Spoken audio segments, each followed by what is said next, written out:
दोस्तों last video में हमने भारत सरकार अधिनियम 1919 को समझ लिया था।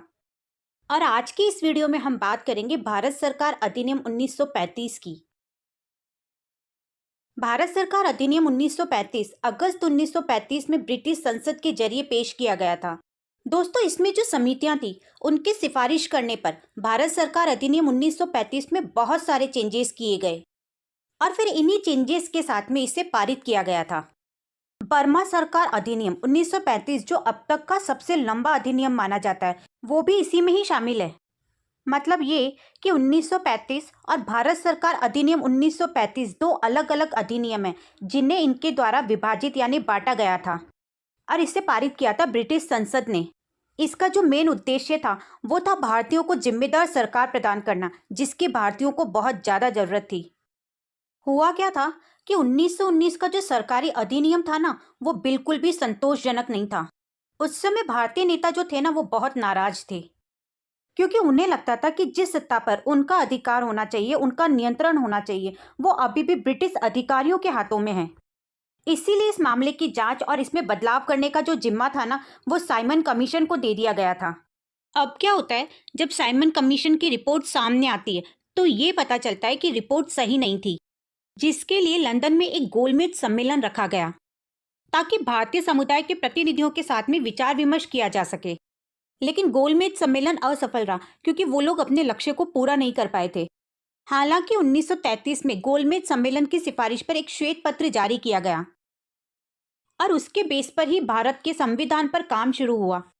अब ये जो श्वेत पत्र था इस पर विचार विमर्श करने के लिए भारत के वायसराय लॉर्ड लिनलिथगो की अध्यक्षता में एक समिति का गठन किया गया और फिर इस समिति ने जो रिपोर्ट बनाई वो 1934 में प्रकाशित हुई, जो कानून के एक विधेयक में शामिल थी।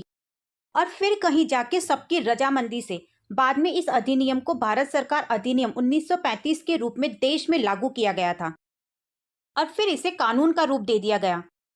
यानी इस अधिनियम के आने के बाद भारत सरकार अधिनियम 1919 पूरी तरह से खत्म हो गया था। तो इसका मतलब यहाँ पर यह हुआ कि 1935 का सरकारी अधिनियम 4 स्रोतों से तैयार किया गया था। और वो 4 स्रोत कौन कौन से थे?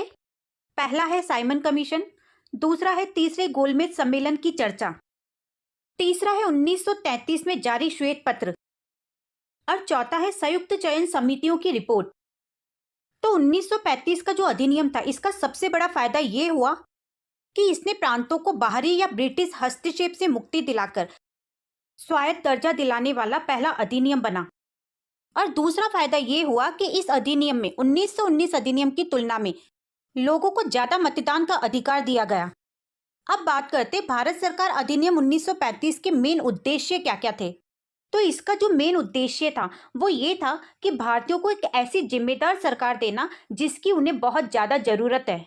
और इसी के साथ एक मेन उद्देश्य ये भी था कि एक भारतीय संघ की स्थापना की जाए जिसमें ब्रिटिश भारत के राज्यों के राज्यपाल और मुख्य आयुक्त अपनी इच्छा से शामिल हो। और दूसरा मेन उद्देश्य ये था कि द्वैध शासन प्रणाली को पूरी तरह से खत्म कर दिया जाए और ब्रिटिश भारत के प्रांतों और सभी रियासतों के साथ मिलकर एक फेडरेशन ऑफ इंडिया की स्थापना की जाए। हालांकि इस संघ का गठन नहीं हो पाया क्योंकि इसमें जितने रियासतों की जरूरत थी वो पूरी नहीं हो पाई। दोस्तों इस अधिनियम के जरिए पहली बार भारत की रियासतों को देश के संवैधानिक ढांचे से जोड़ने की कोशिश की गई थी। अब देखते हैं 1935 के अधिनियम में क्या क्या प्रावधान रखे गए थे। भारत सरकार अधिनियम 1935 के कुछ खास प्रावधान थे, जैसे अखिल भारतीय महासंघ, विषयों का विभाजन, केंद्र में द्वैध शासन, संसद की सर्वोच्चता, द्विसदनीय विधानमंडल, बर्मा का पृथक्करण और प्रांतों का पुनः गठन। तो चलिए अब एक एक करके सबको समझते हैं। तो सबसे पहले अखिल भारतीय महासंघ। तो 1935 अधिनियम के तहत कई ब्रिटिश भारतीय प्रांतों के साथ साथ भारतीय राज्यों ने मिलकर एक अखिल भारतीय संघ का गठन किया, जिसमें यह कहा गया कि एक राज्य केवल विलय पत्र में लिखी शर्तों को मानने पर ही महासंघ का हिस्सा बन सकता है।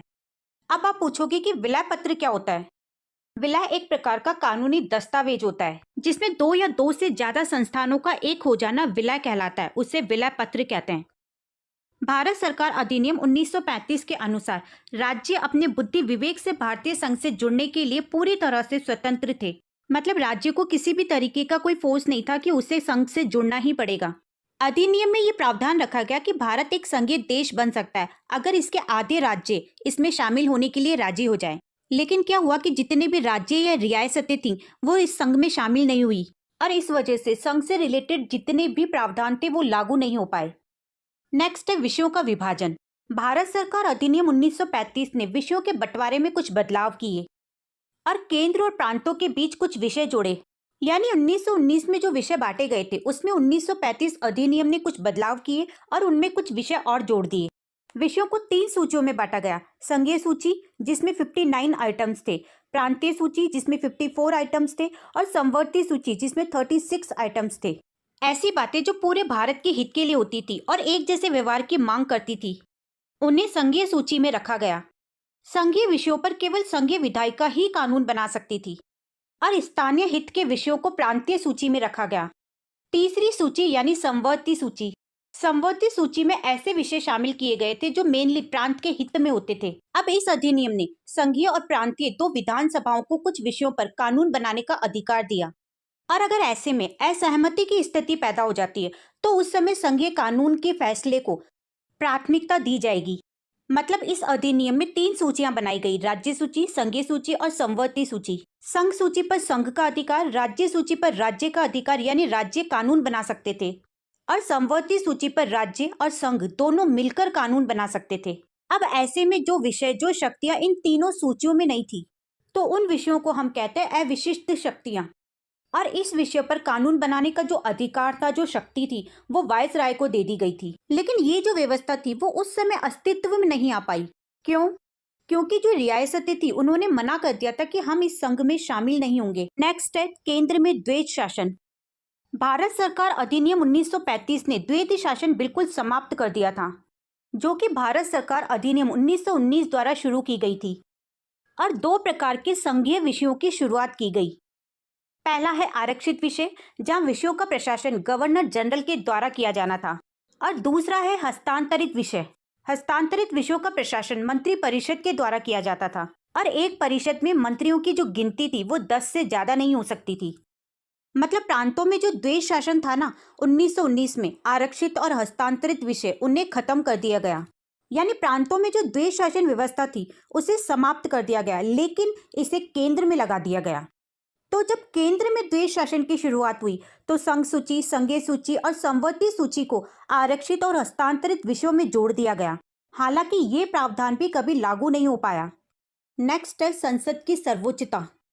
1935 का जो अधिनियम था वो थोड़ा कठोर था क्योंकि कोई भी विधायिका, चाहे वह संघीय हो या अस्थायी, 1935 अधिनियम को बदल या संशोधित नहीं कर सकती थी, क्योंकि 1935 अधिनियम में जो कानून थे उन्हें पूरी तरह से बदलने की जो जिम्मेदारी थी वो सिर्फ ब्रिटिश सरकार की थी। इसलिए यहाँ पर ये कहना बिल्कुल गलत नहीं होगा कि ब्रिटिश संसद 1935 का जो अधिनियम था वो भारत पर सिर्फ थोपा गया था। नेक्स्ट है द्विसदनीय विधानमंडल। 1935 अधिनियम के तहत एक संघीय न्यायालय की स्थापना की गई जो संघीय मामलों से संबंधित जितने भी विवाद या मामले होते थे उन्हें सॉल्व किया करती थी। इनमें कुछ और प्रावधान रखे गए, जैसे देश की मुद्रा और ऋण को कंट्रोल में करने के लिए प्रावधान किया गया और भारतीय रिजर्व बैंक की स्थापना की गई। और इसके साथ साथ ही इसमें एक संघीय लोक सेवा आयोग, एक प्रांतीय सेवा आयोग और एक संयुक्त लोक सेवा आयोग की स्थापना का भी प्रावधान है। नेक्स्ट है बर्मा का पृथक्करण। साइमन कमीशन की भारत सरकार ने बर्मा को भारत से अलग करने का प्रस्ताव दिया था और इस प्रस्ताव को 1935 अधिनियम के जरिए स्वीकार कर लिया गया। 1935 में बर्मा अधिनियम पारित किया गया था और भारत से इसका अलगाव यानी बंटवारा इस अधिनियम के 2 साल बाद यानी 1937 में किया गया था। मतलब ये कि बर्मा अधिनियम 1935 में लागू तो हो गया था लेकिन भारत से इसे अलग किया गया था 1937 में। नेक्स्ट है प्रांतों का पुनः गठन। इस अधिनियम ने प्रांतों का कई तरह से पुनः गठन किया। जैसे एक प्रांत को बंबई से अलग कर सिंध का नाम दिया। इसी के साथ एक काम और किया और वो था बिहार और उड़ीसा का बंटवारा, बिहार और उड़ीसा के अलग अलग प्रांत बनाने के लिए। तो इस अधिनियम ने 2 नए प्रांतों का गठन किया और ये थे सिंध और उड़ीसा। श्रमिकों और महिलाओं के लिए अलग अलग निर्वाचन क्षेत्र बनाए जिससे उन्हें अपने स्वयं के प्रतिनिधियों को चुनने की स्वतंत्रता मिली। यह पहला ऐसा मौका था जब प्रांतों को एक स्वायत्त राज्य की उपाधि दी गई थी। भारत सरकार अधिनियम 1919 की तुलना में भारत सरकार अधिनियम 1935 ने ज़्यादा लोगों को मतदान देने का अधिकार दिया और 1935 में भारत सरकार अधिनियम ने राज्यपाल की नियुक्ति का प्रावधान किया।